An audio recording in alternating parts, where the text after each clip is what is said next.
Hello and welcome to another edition of The Stew with JT Brew. I'm your host, Justin Taylor. We want to thank Fantasy and Frames, our new home for The Stew. This is our first episode on Fantasy and Frames. So if you haven't followed them, check them out. Go to their YouTube page, follow, subscribe. You can also go to the Stew page, follow, subscribe there so you know when my show's coming on.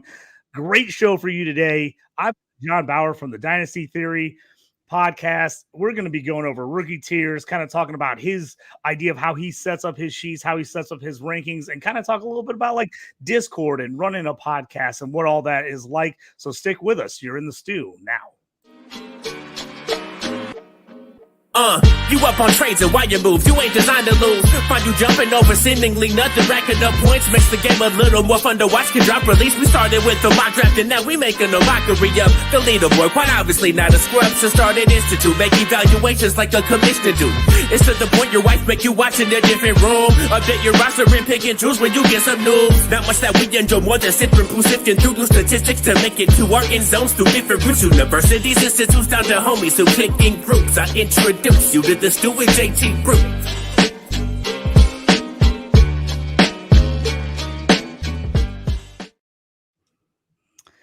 I want to welcome in my guest today, John Bauer. JB, thanks for coming on the show. I know we've been talking about trying to do this for a while now, and we're finally able to get ourselves a little time here together to talk about it. How you doing today?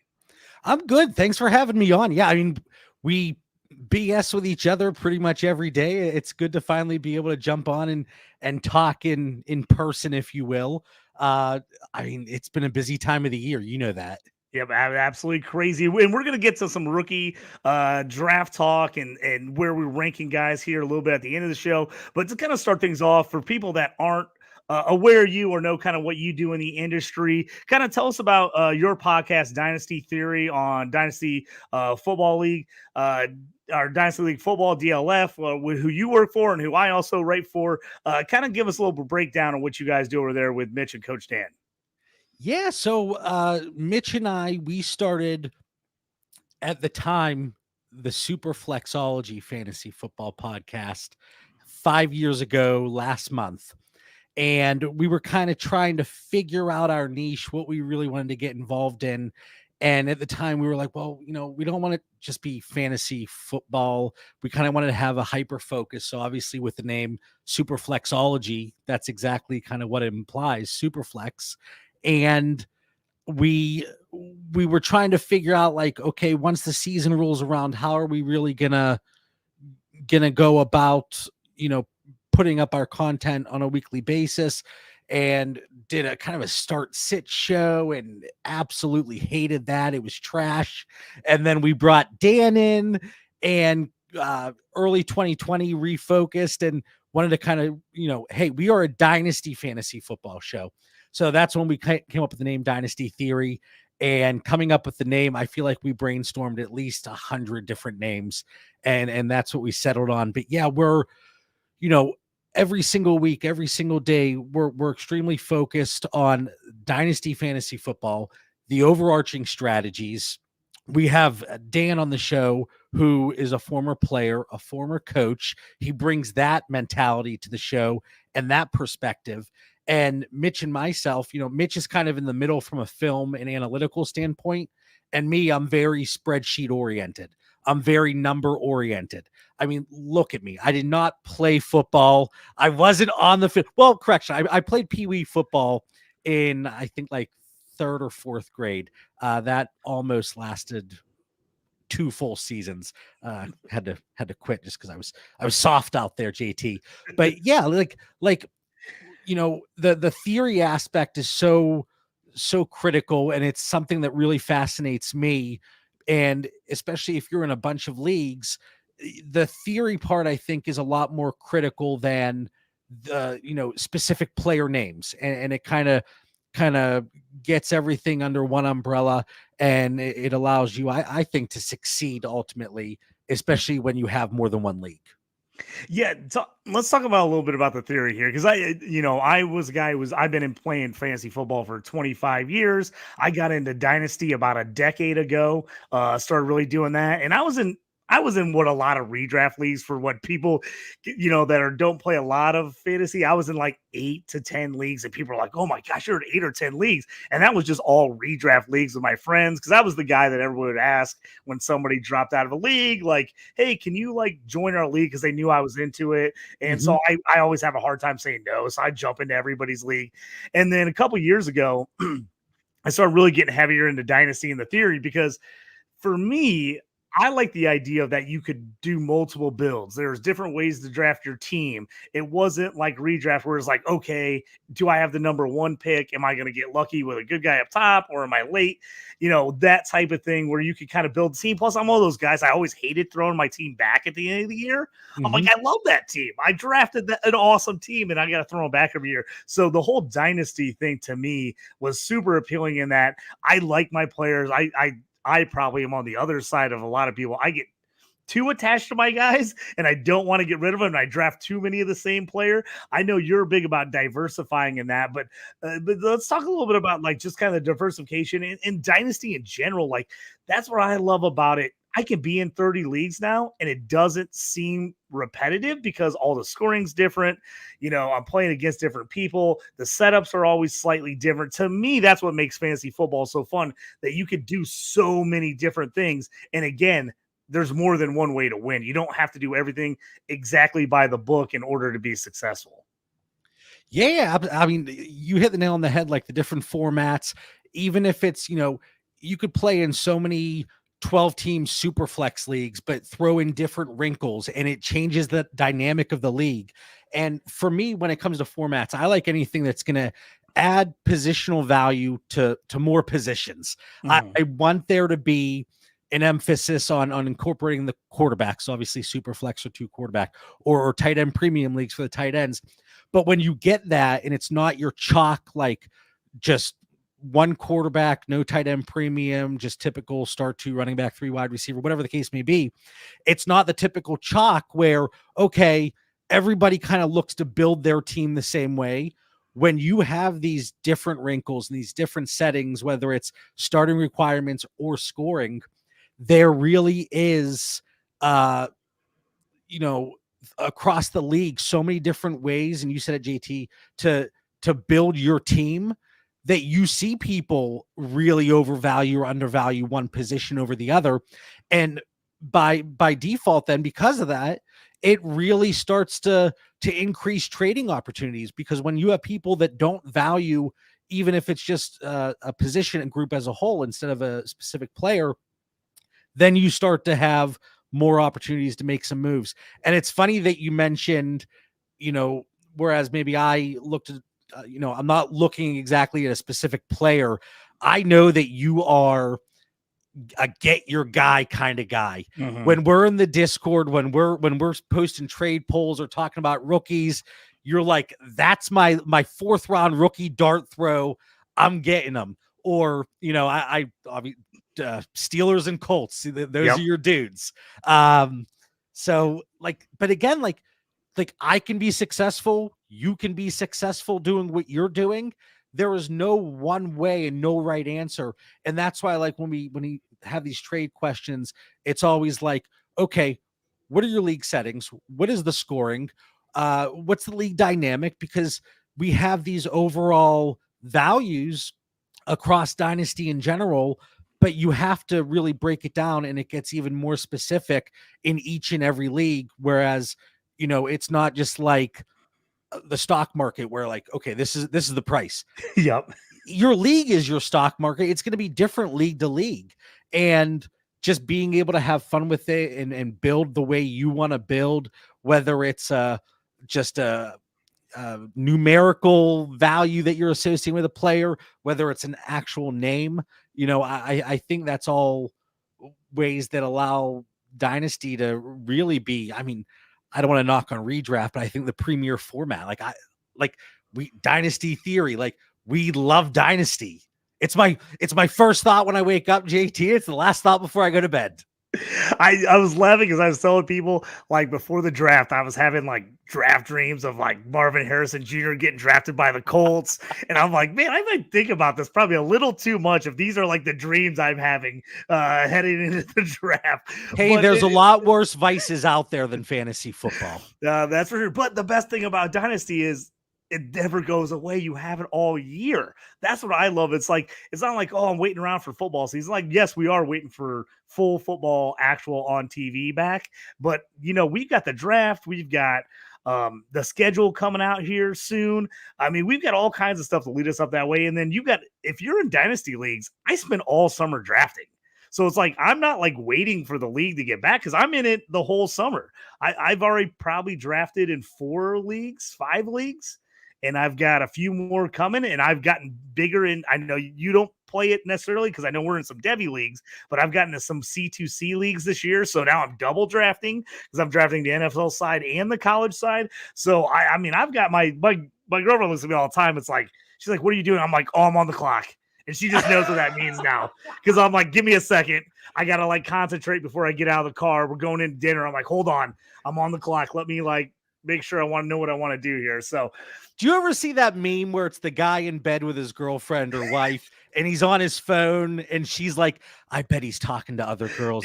And it's like for us, it's like, I know he's on the clock. I know he's crafting that trade to send out to a league mate. I know it. I always laugh because I always bring up that meme because I like if me and my girlfriend are like watching a movie and she falls asleep on the couch or whatever, she'll wake up. It's like 2:30 a.m. on my phone. She's like, who are you texting? I'm like, I'm talking about trades on the Discord page right now with the guys in England. We're like, we're back and forth. I always joke with my wife. I'm like, oh, you know, just talking to a bunch of dudes at 1 a.m. from 10 different countries. No big deal. It's so funny because that's me. I'm like, don't worry, I'm not texting anybody else. I'm literally talking to a bunch of fantasy football geeks online. I'm like, it's no big deal. Like, and she at this point, she just knows it. She's like, my phone's constantly buzzing, notifications, and she just knows it's all fantasy football stuff all the time. So, speaking about that, let's get into a little bit of the talk of the Discord. So, I know a lot of people that when they go to start a show or they kind of are doing some writing, getting into a website possibly. I know the big conversation comes up is like, oh, do I need a Discord page? Should I start a Discord page? And one of the things I always tell people, I was like, I always suggest don't start one unless you're completely ready to take it on and pay attention to it. And the reason I say that, and I want your insights here, JB, because Dynasty Theory is my favorite Discord. I've been on it for a number of years now with you guys. To me, it's the most informative. It has such a good community. There's a ton of stuff to talk about. And I'm on a lot of Discords. I have to be honest, it's dead. There is no talk, no chatter. If you post a poll, you're going to get one response 5 hours later if you're lucky. They're just, you know, at this point, everybody's like, I just got to have a Discord. If I have a podcast or I have a website, I have to have a Discord. And I'm like, you don't. If you don't run it right, it seems like a waste. Kind of tell me about kind of how you guys got going on the Dynasty Theory Discord, because it's really the first Discord I really got heavily involved in. And to today, it's still, like I said, my favorite Discord. So kind of tell me how you guys got that started and kind of built it up. When we had the podcast going for a little bit, probably 2 years or so. And then we were like, okay, you know, we see all these people posting about their Patreons. You know, we start looking into it. We kick that off. For a while, it was like we had 2 or 3 patrons just kind of chilling with us, hanging out. And it was like Mitch and I would be messaging each other like, okay, like we got to figure out something to like talk about with these people. Like we don't want them just sitting in there with no content, no discussions. And it really started from being engaged from the start and like taking pride in the community that you're building, because like with us, like we get to know people. It isn't just, oh, you know, that JT's posting a poll, like let's answer it. That's it. Like you get to know not even just like who their favorite teams are, who their favorite players are, but where people are from, what are their hobbies, like you genuinely make a connection with people. And I think that really comes through in the way that we run the Discord and the activity level that we have. And there might be times that we are having full-blown conversations about things not even related to football. And it's just people chiming in left and right. Like I said, I think we have people from maybe 7 or 8 different countries. So I'll wake up in the morning here on the East Coast and I'm like catching up on everything that was going on overnight because everybody was up already. And, you know, having the Discord, like, so initially it was okay. And it was one with the Patreon. If you're a patron, you're in the Discord.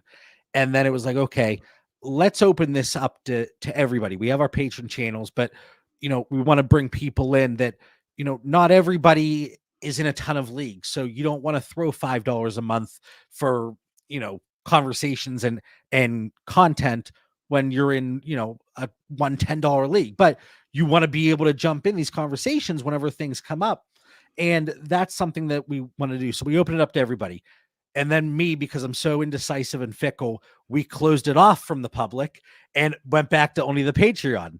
And then we were like, okay, well, there's so much time going into this. Is it really worth it from a time commitment standpoint? We killed the Patreon and then we brought the Patreon back and we brought the Discord. So I think if you're going to do it, there's a few things. One, you have to be committed. You have to put the time in. You have to make those connections with people because they notice. And like you just said, you're in like 10 different Discords. Some of them, they're not very active. There's people in our Patreon and our Discord that will share that sentiment. And they're like, oh, I'm in so-and-so's Discord, great content, but they're not always available. They're not always in the Discord, whereas us, whether it's me, Mitch, or Dan, one of us is pretty much always in there. And, so you have to be committed if you're starting one. And another thing, and this was tough for me, like not comparing yourself to other people that have Discords or Patreons. And I still have that issue, JT. I look at other Discords that people have, and I'm like, shit, they got like 2,000 people in there. Like, what? Holy cow. And you can get discouraged at times. And because I fall into that. But again, just kind of remembering why you're doing it.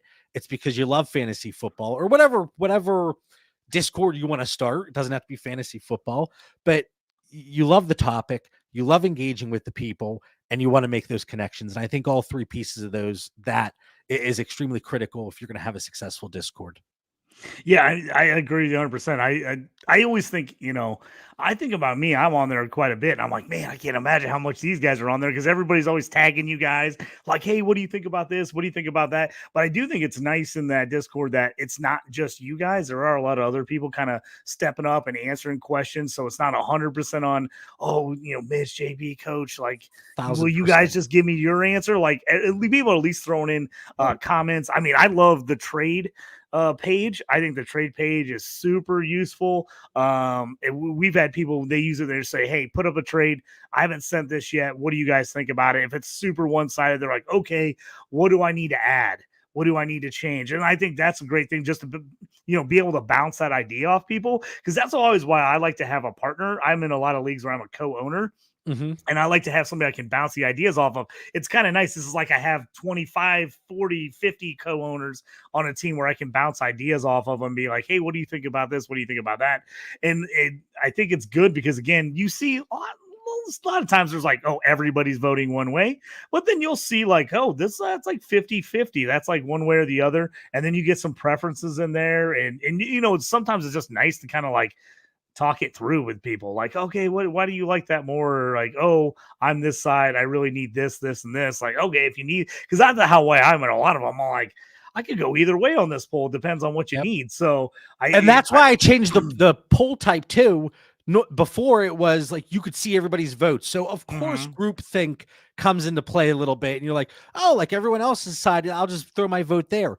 But the built-in aspect, the poll function there that they have now, that I try to use, you don't see the other votes until you vote.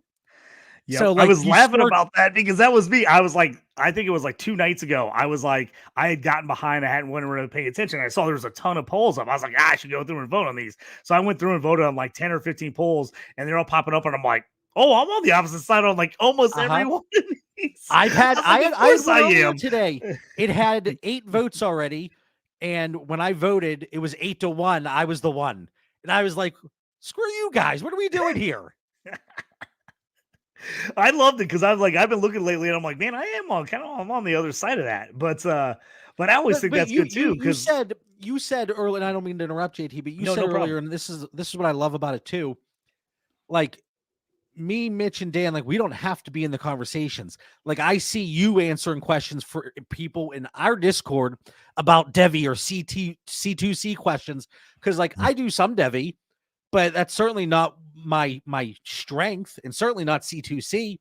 So like I know you're in there, Kev, Gordon, like so many people that like I feel like the opinion of so many people is valued in there, and there's great discussions even if we aren't involved, and that's something that I absolutely love to see in there.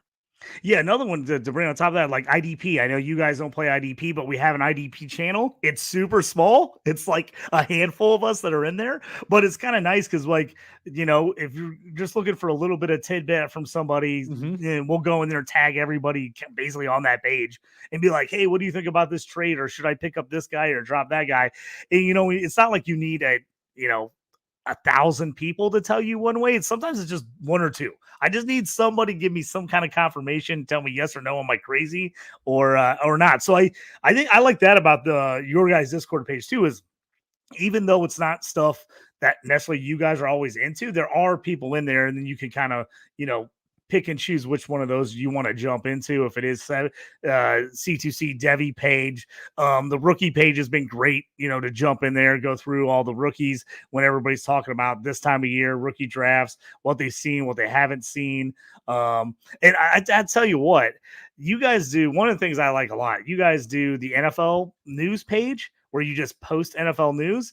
And I tell you what, it's so much easier to go to that than to split through Twitter half the time, because you guys just pick out all the news from Twitter and put it on that page. So any kind of signings, any kind of thing happening with anyone, it's just a nice little quick refresher for me. I like to just go in there and like scroll it real quick and see if there's anything I missed or anything like that. So I appreciate just even that. So that's why I always kind of tell people, like, if you're going to get a Discord, get somewhere like it's more than one thing that you're discussing or things that you can kind of follow. And obviously, you can always say, like, put your name on one, follow some certain thread, the other ones you can basically say silence. I don't talk IDP. I don't talk Devi C2C. I have the IDP channel muted in my own Discord because I would add no value. But I like in the news channel the other day was a little slow. So Darren Waller getting divorced made the news page. But yeah, like we have a freaking books channel about books. Like people will be like, hey JB, can we get this added in there? Like we have additional sports. So like I know the NHL playoffs, people are loving that. Like I don't care about the NHL, but it's great to be able to have people that do and just enjoy those conversations. Yeah, and I think that that kind of goes back to the sentiment of the DT Discord, is just that a lot of people have made friends and like want to talk about different stuff. And it's like, I think there's like a Spotify, iTunes, like play channel. People like just put in songs like, oh, have you listened to this? Throw stuff in there. I'll get on a kick one night and I'll throw like 10 different YouTube videos on there of different stuff sometimes. So I always think that's good. And then, hey, if you ever want to know where to eat and what to eat in different cities, we've got a lot of things covered there. We got pictures of food all over the place. People telling you where to eat and where not to. So like I said, I just love the community you guys kind of put together there.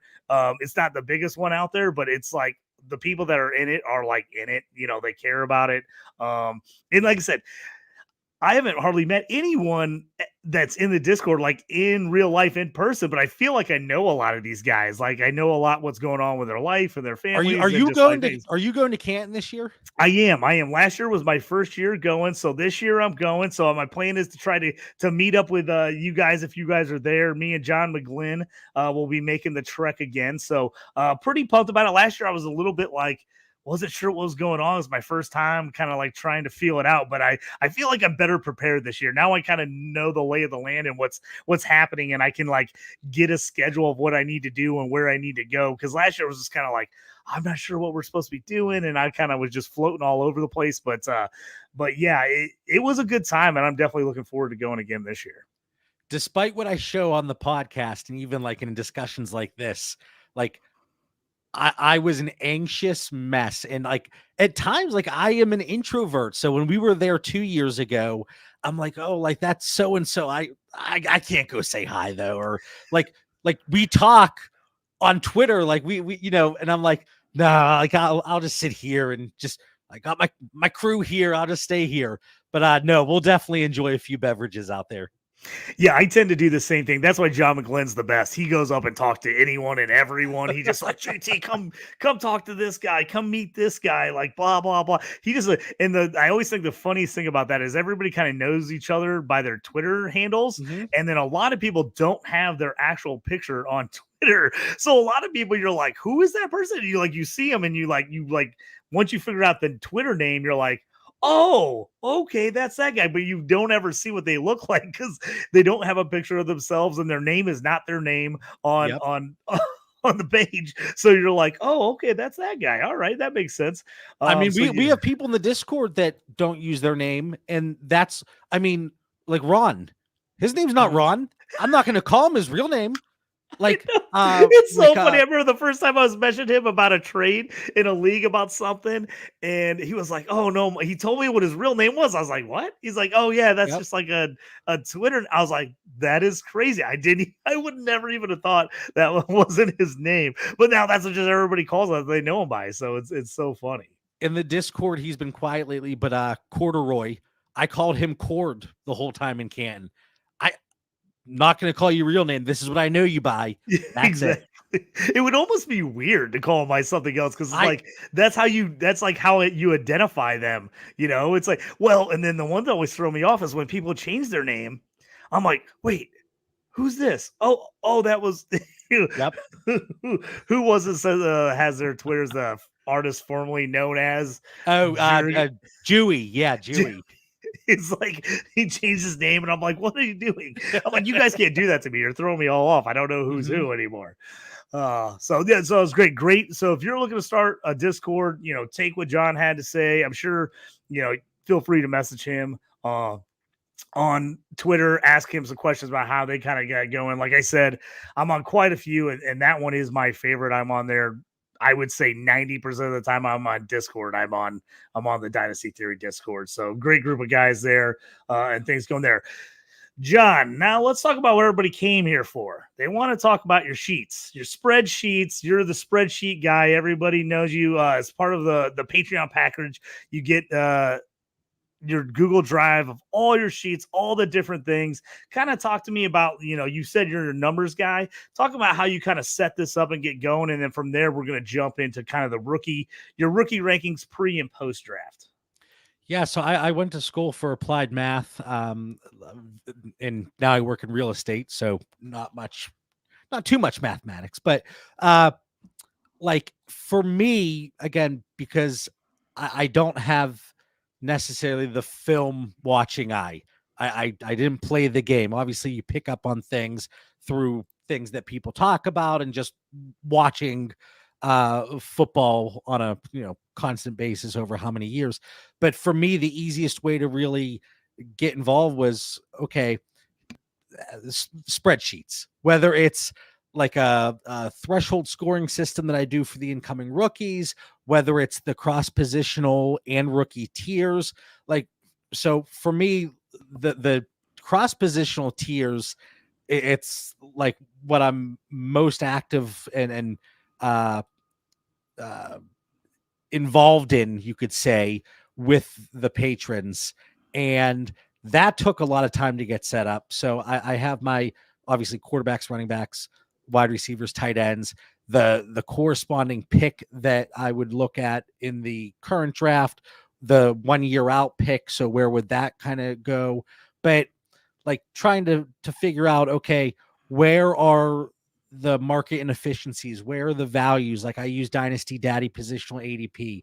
I use Fantasy Calc, their live positional and overall ADP that they have available. So like finding where I'm higher or lower than the general market. And a lot of time, like there will be great conversations going back and forth in the Patreon about it. People are like, oh, like I disagree with this, or you know, I like this, but I would do this. But like again, that's where, at least for me, like the market inefficiencies come into play, because more people might view this player up a tier. So in my mind, I'm like, okay, I can get a plus with the guy that I actually prefer. And it's just things like that. But using that to gain an edge and incorporating different source data that is getting, whether it's from ADP or actual trades that go through, but getting information from the general dynasty market in general. You know, I truly live and die by my tiers. Like when I'm making a trade, like I'm in there myself. When I'm going through my rookie drafts, I have it up, you know, and for the most part, I would say stick with it. Sometimes it's like, okay, I haven't had this player yet. Maybe I'll just, you know, do this. But like, even if you have a player in a certain tier, especially like, let's say it's a startup, you know, you don't have to take them at that spot because you're so much higher than the market. So it's like, okay, I can wait around on him. But it's incorporating all kind of live data. And it's something that I know a lot of people, you know, as patrons, they use it on a daily basis. So let's, you know, you got your old set of rankings. That's going to take a long time to go through. We do all that. But what I want to do, because obviously we're in rookie, you know, draft season. Everybody in Dynasty's got their rookie draft either is happening now or is upcoming. Let's talk about, you know, me and you are on the same page in that I'm a big fan of doing a pre-draft ranking and a post-draft ranking, because I want to see where I kind of think about these players before I see landing spot, and then I want to adjust to landing spot afterwards and decide, am I adjusting too much one way or the other? Did I have a guy ranked 10th, and am I crazy moving him to 3 because I like the landing spot, or moving a guy from 3 to 10 because I hate the landing spot? So I like to kind of look at that to see, hopefully, so I'm not overreacting too much to kind of what's taking place. Let's kind of talk about your process and kind of go through the rankings you got right now. And let's talk about some of the guys, you know, post draft that might have changed the most from you, and kind of, you know, start off by kind of talking about your process of the pre-draft and then the post-draft. Yeah, I mentioned earlier kind of threshold scoring. So I go through for each position, and I have a completely separate rookie sheet as well that, you know, I'm going through draft capital. So obviously that's going to be post draft, but draft age, breakout age, athleticism scores, the relative athletic score, you know, different metrics like touchdown, team market shares of touchdowns, yards, receptions. So going through that across each position, and it gives me an idea of guys that, okay, I have my baseline. And with all of this, I kind of, you know, I pay attention closely to the mock database for the NFL mock drafts. And okay, like this guy projected to go maybe 3rd round. And based on that, with historical data, this is what my threshold score is, because they meet all these minimum thresholds across the board. So for me, it kind of gives you that baseline. And then once we get the draft data, you know, there's guys that slip because of you have that expected draft capital and you don't have that. Or, you know, there's a guy that you didn't expect to go super early and he did. So there are going to be adjustments. For the most part, I would say most players here, looking at my final pre-draft from April 24th to my rookie rankings and tiers now, I would say most guys are within one tier of where they were. And then not only just within one tier, but maybe in the same tier, but they are flipped around within that tier. And as much as we want to say landing spot doesn't matter, you need the opportunities, you need the right system, you need the right organization and structure that's going to allow you to develop and flourish. And I think that does come into play, and sometimes it comes into play a little bit too much for folks, and that's where the market inefficiencies come into play, because you have this great prospect, but the landing spot might not have been great. And that's kind of what we saw with AJ Brown. That was the poster child for this a few years ago. I always say Mitch and I before the draft, we were like, he is landing spot proof. He is not dependent on a premier landing spot. I went to Tennessee and we were like, all right, we're going to drop him a little bit in our rankings now. So hopefully you learn your lesson a little bit from those past mistakes, but it still does come into play. And I think fit, especially film folks, they can look at this a lot better from like a running back perspective. Do they excel with zone or gap or man or whatever? And does this team run primarily out of that? So you have fits from that regard. But yeah, I agree with you. I like to have like my first set of tiers. Like I go through once the college season wraps up, I'm able to get in there and finalize all of the data because I need their final season data. But the first list of tiers that I put together for the rookies was February 8th. And I have February 8th, March 3rd, March 9th, April 10th, April 24th, April 28th, and now. So it's fun to see that progression. And it's like, oh man, like Troy Franklin on February 8th. I was like, he's my 109. Based on the data we have available, I think he's going to be a top 40 pick. Well, he wasn't, so he drops down obviously a little bit over time. But tinkering with the data and to get that baseline information in the threshold scoring, going through and finding kind of hit rates and how they correspond to different levels and do they meet expectations. I have an absolute blast doing it. And I'll talk to people and they're like, oh, there's probably ways to automate this a little bit. I was like, I like to get in there. I like to see the data I'm working with. I like to be able to put the numbers in and get a feel for it. And, for the most part, especially over the last few years, really working on that, like the last really, really bad miss I had was Keyshawn Vaughn. And that is when I started to really get in there and look at, okay, what went wrong here? And there were so many things that went wrong, but trying to limit that negative impact overall and seeing where we can fix it and adjust. I think that's part of the fun too. So that's kind of my process in a nutshell. Yeah, I like, looking at that she's being able to see where you went from time to time, because there's a couple guys you were higher early in the process than a lot of other people.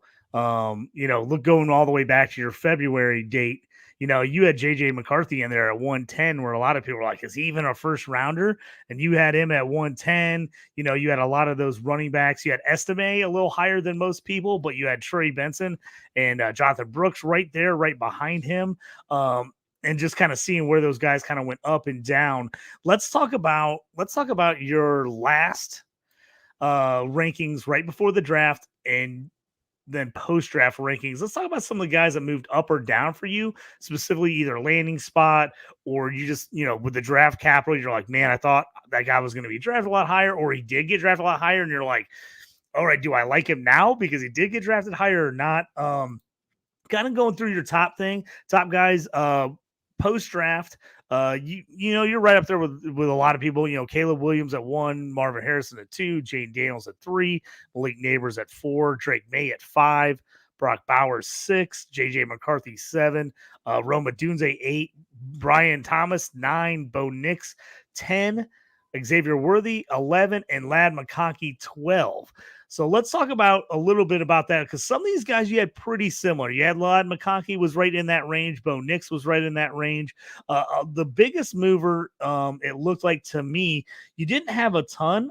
Drake May was kind of maybe one of the guys that was like higher than moved a little lower earlier in the rankings. Kind of talk about some of these guys that you like now better or worse, or are they kind of right where you thought they would be?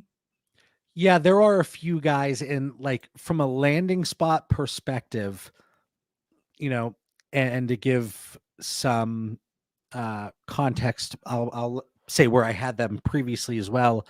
But like Ricky Pearsall, I thought he was going to go in the second round of the NFL draft. I had him wide receiver 8-9 tier, and I had him right around that 210, 211.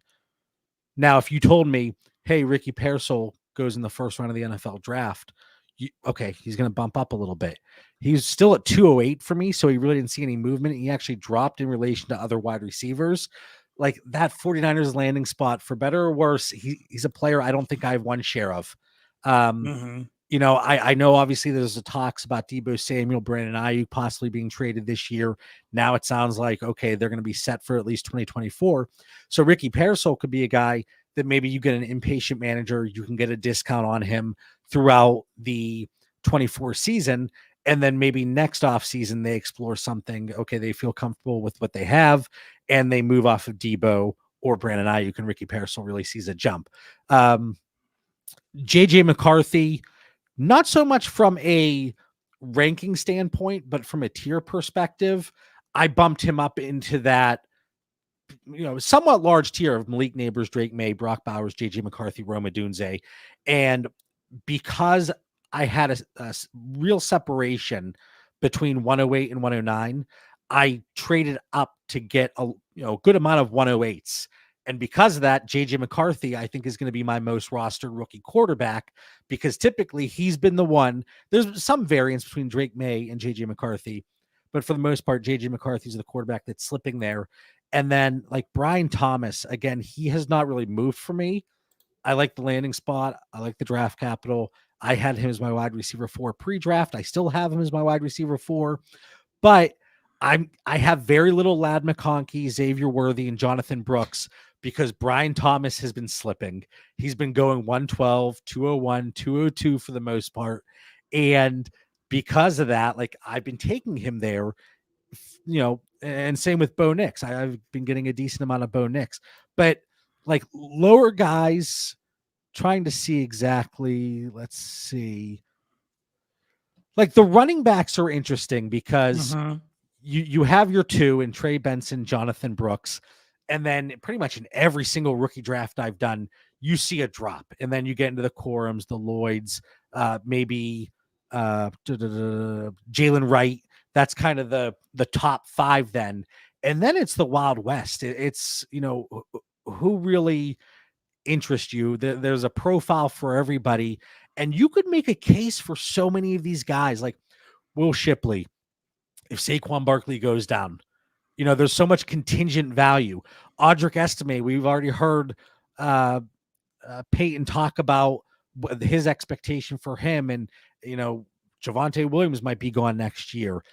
Bucky Irving, there's hype pieces about all these guys, and it's only Rachaad White above him in Tampa. You got Lloyd in Green Bay with Josh Jacobs, Corum. He's a clone of Kyron Williams. He's going to get work, and he has the draft capital that Kyron Williams doesn't have. So like, there's so many guys. The biggest riser for me, and if you would have told me this pre-NFL draft and that he was one of my most rostered wide receivers, I would have said you were crazy. Xavier Leggett, like he's another one. He has the first round draft capital, kind of an interesting landing spot. A lot of people see it as a bad landing spot in Carolina. He a lot of things similarly from a profile perspective to Jonathan Mingo. I think he's a better prospect than Jonathan Mingo was, but he's 207, 208, 209.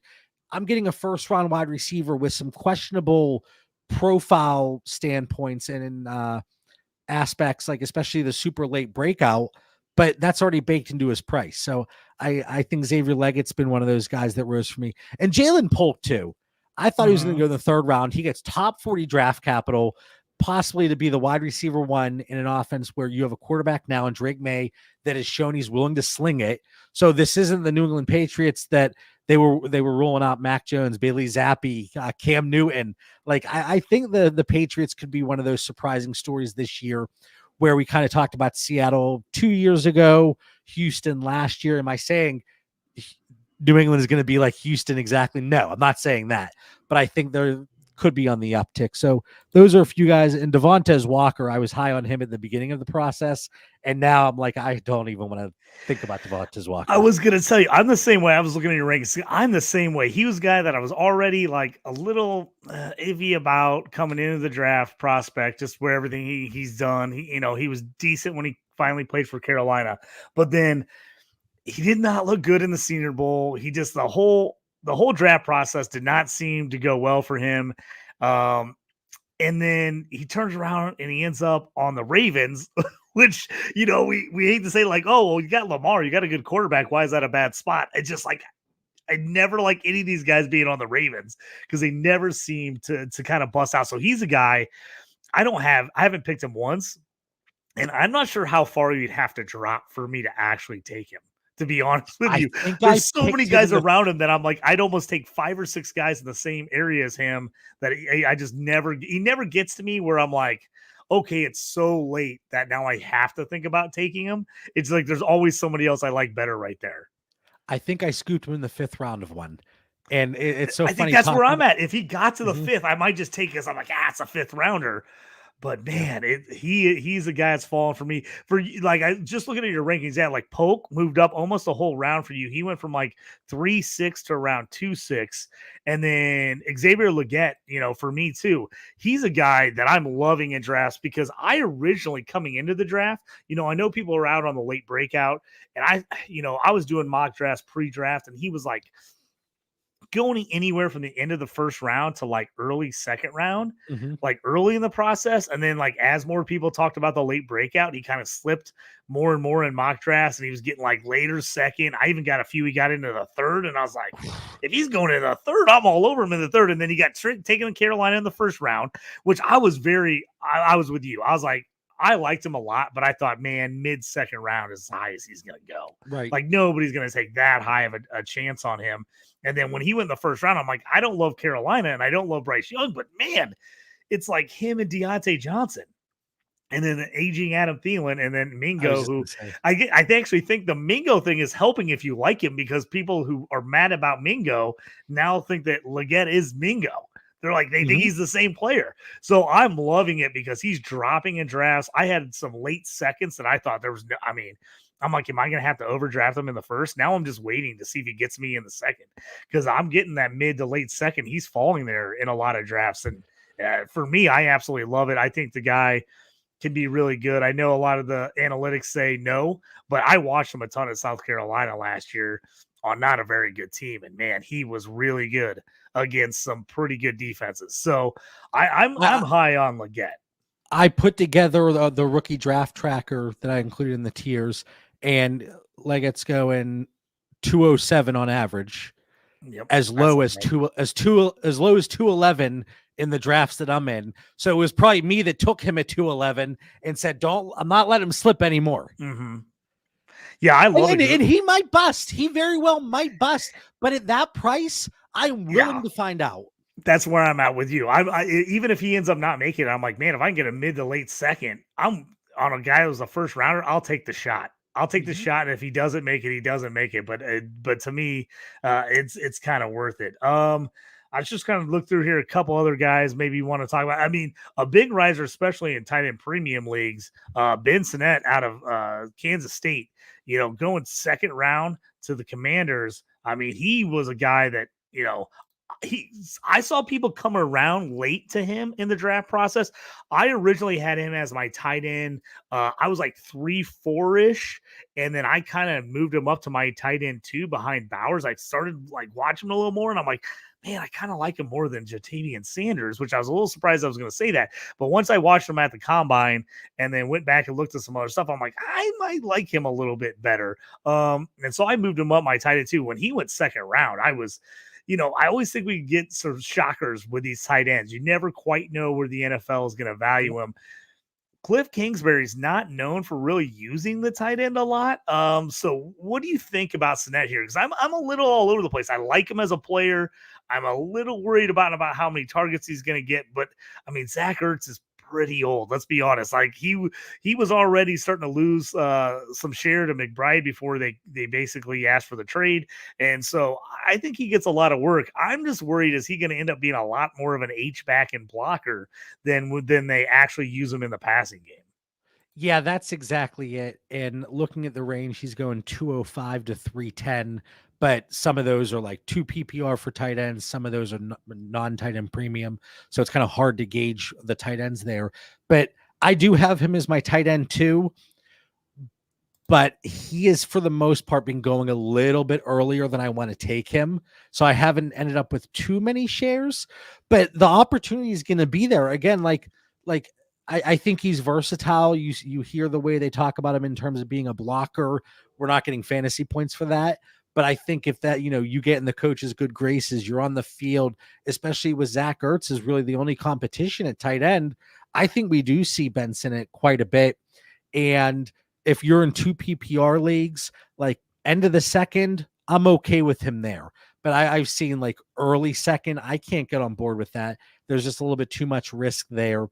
Like you said, we see these tight ends get taken early. Sometimes you're like, whoa, it kind of reminds me of like Dalton Keene. He kind of came out of nowhere, gets the 3rd round draft capital, and you start seeing people get hyped about him. Like I remember we did a sleeper show that off season, and I put on Twitter, like, drop your biggest sleeper that like you're all in on. And there were several people that brought up Dalton Keene, and we kind of saw how that played out. Hopefully Ben Sinnott doesn't follow in his footsteps. Let's talk about coming up on last 10 minutes or so of the show. Let's talk about 2 wide receivers that are kind of on the opposite spectrums, and this is surprising me because they got drafted right next to each other in the NFL draft, and that's Luke McCaffrey and Troy Franklin. McCaffrey went at the end of the 3rd to Washington. Franklin slipped all the way to the 4th to the Broncos, and it was like people are just like the free for all on Franklin. Then all of a sudden he goes in the 4th. But it goes to the Broncos with Bo Nix. And now everybody seems to be right back on board. And the one guy that I see just dropping and drafts and seems like almost forgotten is Luke McCaffrey, who went in the 3rd round to Washington. Kind of what do you think about those 2 guys? Yeah, McCaffrey, he's one that analytically, I talk about the threshold scoring, and like this is where context matters. Like Luke McCaffrey, he wasn't a wide receiver early in his career. And then at Rice, he puts up 2 solid seasons. And, but again, like he's not going to check like early declare status, breakout age status. Like there's a lot of things that he isn't going to stand out on from an analytical perspective. Whereas Troy Franklin, he's like top of the charts in so many different categories that I'm looking at. And, for me, I don't have many shares of Luke McCaffrey. I'm taking chances on some of the running backs that we mentioned that are kind of in those murky situations. Troy Franklin, I have him at 304. So still, for the most part, lower than market, and I haven't been able to snag too many shares. And I have Luke McCaffrey at the 403. We talk about crowded rooms, and we're expecting Jaden Daniels to be able to come in as a rookie and support whether it's McLaurin, Dotson, and or McCaffrey.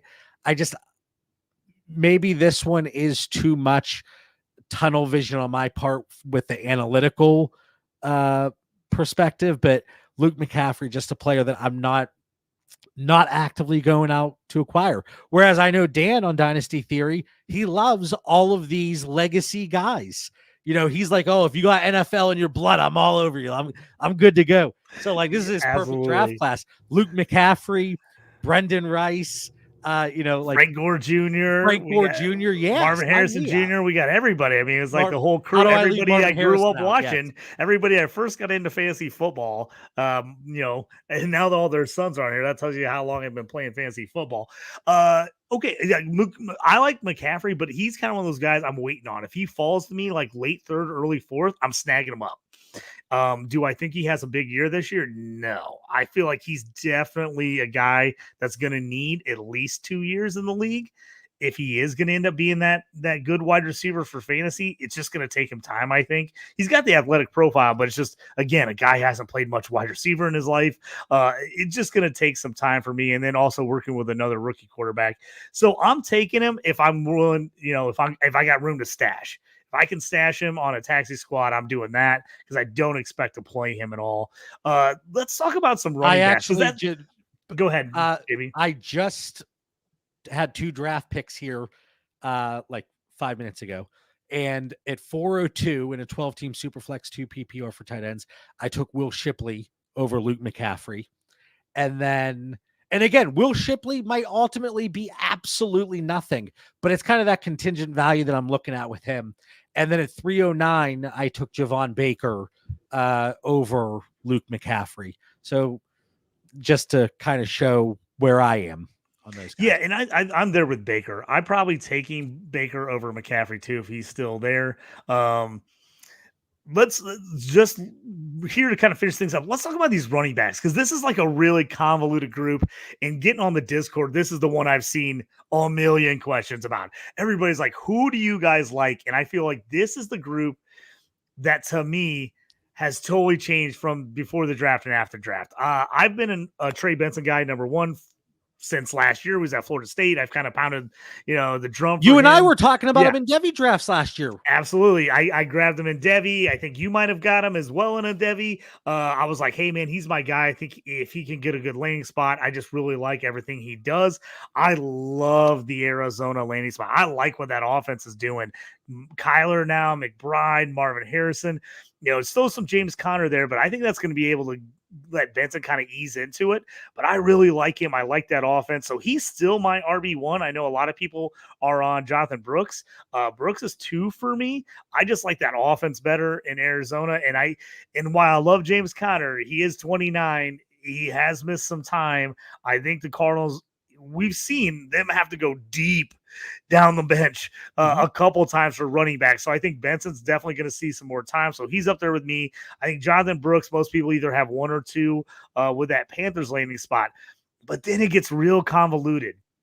Lloyd, I was kind of like Corum was like my 3. Lloyd was my 4. Ray Davis, who everybody makes fun of because I love Ray Davis. He was my 5. And then I was kind of like, okay, I like Jalen Wright. I like some of these other guys after that. I had Shipley in my top 10. I liked him at number 8. But these landing spots are wild because all of a sudden Jalen Wright, who I wasn't a huge Jalen Wright guy because I just thought he had to be in the right perfect system. Well, then he gets the perfect system. Miami is tailor-made for his game. So that helps him. You got Lloyd, who I really like a lot. Now is he stuck behind Jacobs? Now is it a 1-year deal and Jacobs gone and all of a sudden Lloyd's going to be worth a ton next year? So you got to get on him now. And then you got the Blake Corum situation. For me, it's weird because I'm like, he is Kyron Williams. I feel like he was a better college version of Kyron Williams. So then I'm like, okay, is that the same guy? So what does that leave on the bone there for Corum if they're pretty much the same player? So we'll talk about those 3 because those are kind of the guys grouped together. And then I'll ask your thoughts on Ray Davis because people get tired of me constantly hyping him. I want to hear what you have to say about kind of those 4 running backs. How are you approaching this post-draft? So right now, for me, it's Marshawn Lloyd, then Blake Corum, then Jalen Wright, and they're all super close together. They're all in the same tier for me. So if I had the opportunity, across 10 different leagues to draft each of them, maybe I'd have 3, 3, and 4, and I think all of them, they have the opportunity. Like you could tell yourself that story. Marshawn Lloyd in Green Bay with Josh Jacobs. Yes, he signed the 4-year deal, but essentially it's 1-year deals, one after the other with easy outs. Blake Corum, if anything were to happen to Kyron Williams, you just put him right in there. And he still might take some work from Kyron Williams. And then Jalen Wright, if anything happens to Raheem Mostert, oh my God. Like that is a premier landing spot, but he's slipping in drafts. Blake Corum is slipping. Marshawn Lloyd is slipping because they're not going to come in day one and have the hype and have the the expectation that they're going to get this work. So prior to the NFL draft, it was Benson and Brooks, brain fart, right there together. They really didn't move for me post-draft. And then I had a big group of Blake Core, Marshawn Lloyd, Bucky Irving, Audric Estime, Braylon Allen sitting there in that 206 to 208-ish range. Then I had Will Shipley and Jalen Wright after that. The NFL draft, I bumped Bucky down a little bit. I bumped Estime down. I love Estime. I have very few shares up to this point. And then Braylon Allen completely threw him off my board, basically. And Jalen Wright flipped up into the Blake Core and Marshawn Lloyd tier. I think one of them this year, because of something that might happen to, like, realistically speaking, from a probability standpoint, one of the running backs in one of those situations is probably going to get a chance because of an injury. Obviously, we don't know who it's going to be, but like, for the most part, I have not snagged too many shares of them because, like, I'm taking the shot on the upside in a Jermaine Burton. I'm taking the shot on the upside in a Malachi Corley. Like, I just haven't been able to land too many of those running backs because, like I talked about with Brian Thomas Jr. earlier, like, he's slipping to a point that I haven't landed many Xavier Worthies or Lad McConkeys. And it's kind of similar with the wide receivers here in this range with these three running backs. And then you mentioned Ray Davis. I think he's fine. Like, he's another one, though. If James Cook goes down, Ray Davis, he does a lot of things really, really well. I would feel comfortable taking him. You know, if you said you had him in the 307 tier, I wouldn't bat an eye. I have him right there at 312, 401. So, like, it's pick your poison. That's kind of where I'm taking him, because I'm the same as you. I've looked at a lot of those other running backs, and I'm like, I just want one of these wideouts in the second round instead. So I've been going wideout in the second round, and then that's where I've been jumping on Ray Davis as the third round, about 3.5 to 310, 311, 312. It's hard for him to get in the fourth in leagues I'm in because I talk about him so much. So somebody stakes me on him. So usually I have to get him. I've got him as high as early third round, but that's only because I either didn't have a pick later coming, or I was like really nervous that I wasn't going to get a shot at him, so I overdrafted him. And that happens when you're in a lot of leagues sometimes. And I just like that landing spot because he does do the opposite of what James Cook does. Like, he is a bigger guy. He's a more powerful back. He's a better goal line guy. He has much better hands. James Cook has had some fumbling issues, and Ray Davis does not put the ball on the ground.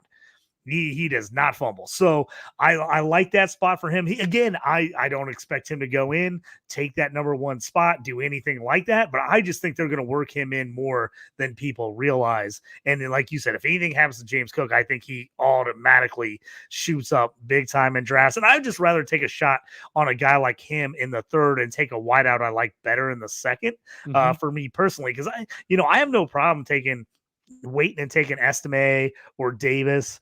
I don't have a lot of Bucky Irvin just because of that situation. I feel like he is very similar to Rachaad White. And so that's like, it's tough. He's like, okay, if White got hurt, well, now it looks really good because they're very similar players. You can just step in. And that's kind of the Blake Core and Kyron Williams situation. Exactly. So it's like, if I have one of those guys, I'm definitely handcuffing him. So that's where I'm at on those. I'm like, oh, if I've got one of the starters, I'm taking the other guy because I think they could be successful if they get in there. So I love that. Here's my thing too, and you kind of mentioned it, taking the wide receiver in the second, and then if any of these running backs that really stand out to you in the third, take your shot. You're big with Devi. You know this 25 running back class is pretty strong. Smoked. Yeah, they're smoking. They're it's deep. A strong class. There's a lot of high-end talent. There's some solid depth. There are impending free agents there's going to be the running back carousel that we see every year. So even if one of these guys that we do like a Will Shipley, a Bucky Irving, a Ray Davis, whoever the case may be, comes out, gets an opportunity, shows out, it's really tough to see any type of longer term value with these guys. And that's part of my hesitation and why I am leaning some of these wide receivers, because again, the bottom is the floor is very low and the bottom could fall out very quickly. But like if a Jermaine Burton comes out, let's say T. Higgins is gone and he pops off, that's a tremendous value there. Malachi Corley, now he might be living with Aaron Rodgers. They're bunk buds, you know? Like there's going to be that narrative. And if he comes out and does some things, so there's just the wide receiver profiles I prefer it at that point in the draft. And my expectation is that outside of Benson and outside of Brooks, the running back market is going to be very volatile as it typically is. And it's going to be very difficult for these guys because of the situation they're in and the influx of talent coming in next year for them really to return a longer term value. Yeah, to finish up the show here, give us a couple of your late round guys, 4th, 5th round guys you're taking stabs at. I've really been high on Cade Stover. He was one of those guys that I wasn't quite sure where he fit. And then the Houston landing spot got me all excited because I liked him with CJ Stroud at Ohio State. He was just that guy that played the middle. Dalton Schultz, with all the things kind of going with him, they re-signed him, but I think, Stover could make some room there. So he's kind of one of my favorite guys. And I know we talk about not liking Ricky Purcell because of that 49ers wide receiver room, but I kind of like Jacob Cowing. I don't know why, but I think he's a guy that can end up finding a space in there. Probably not this year, but eventually. Those are two guys I'm kind of, got my eye on in the 4th and 5th rounds and drafts. Kind of what are some of the late round guys you kind of are like, these are the guys I'm kind of looking for. And when they get to you, you're excited that you get them. Rasheen Ali.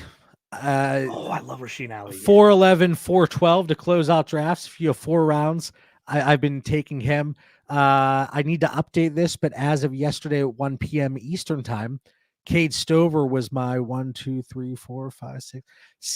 most rostered rookie. So I'm right there with you on Cade Stover. Landing spot is going to keep him down early, but I kind of like Jared Wiley's profile.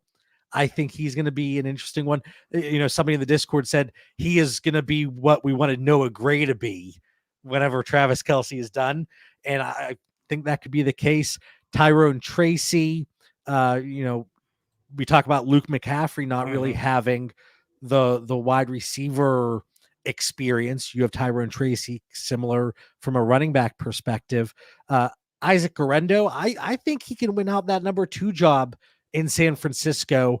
And if anything were to happen to Christian McCaffrey, that explosiveness, kind of what we talked about with Jalen Wright going to Miami, Isaac Guerendo right there in San Francisco. So the big ones for me, I would say that I'm really getting a lot of Cade Stover, Jared Wiley in tight end premium leagues, 2 PPR, Rasheen Ali, 5th round rookie there in Baltimore. I've been scooping up late round shares of him. And then Isaac Guerendo, people were really hyped about him. He had that blazing speed, but then he goes to San Fran. So people are kind of like, I've been scooping him up a lot too. Very nice. Well, John, I appreciate you coming on. Let everybody know they can find you. It's the Dynasty Theory, the Discord, X, all that good stuff. Yeah, find me on X at the Bauer Club. Not exactly the most active person on there because I'm constantly in the Discord, like JT talked about earlier. But I'm at the Bauer Club on Twitter or X. Dan Lamagna is at FF Coach Dan. Mitch is at Dino MC. They're my 2 incredible co-hosts at Dynasty Theory. We got the Discord. We got the Patreon. Follow us on YouTube, Dynasty Theory Fantasy Football Show. And then on X at Dynasty Theory FF. JT, this was an absolute blast. We're going to have to talk more often and not just in the Discord. And then we're going to have a few beverages together in Cannes. I'm looking forward to that. Absolutely. I'm just pumped we finally got this on. We've been talking about it for a while and just couldn't get schedules lined up and everything. But I really appreciate coming on. My first show of the Stew with JT Brew on Fantasy and Frames. This is going to be the new home of the Stew this year. So we're pumped about being here. Check out all their show Wednesday nights, just packed with shows all night on Fantasy and Frames. I end out the night with Jorge on Shoot the Gap for a little IDP talk. So make sure to check us out there. And I'll have a bunch more stuff coming up on the Stew as the season goes on. And when the season starts, I'll have some new features of some things I'm doing. Again, thanks, JB, for coming on. I really appreciate it. Check them out at Dynasty Theory, the podcast. If you get a chance to go look at that Discord, kind of peruse it. I've sent a couple people there. it's a great community, great Discord there. And again, if you got any questions about starting a Discord or anything like that, send JB a message over there at the Bauer Club. Everybody, thanks for joining us again. You've been watching The Stew with JT Brew here on Fantasy in Frames. We'll check you next time.